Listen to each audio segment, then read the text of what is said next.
So how do you feel that there's going to be another batch of Mr.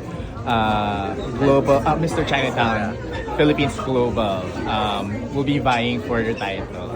I'm actually happy about it. Kind of bit, how do you call this? Sad about my reign will be over. But at the same time, I'm very happy that someone can take over my place and actually be, how do you call this? Can shine in a...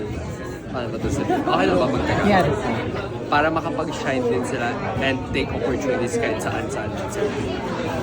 You yeah. know? Your followers or supporters are definitely interested to know what's next for you. Because most are expecting for you to enter show business, probably. Kasi in terms of theater shows, medyo wala kasi akong idea. Like, for example, Showtime, I know Showtime is more of entertainment po siya. Yes. Showbiz, zero knowledge po talaga ako. So I have no idea kung ano po siya. But if there are opportunities given to me, why not? I'll gladly take them. So any advice or tips to the next aspirants of Mr. Chinatown?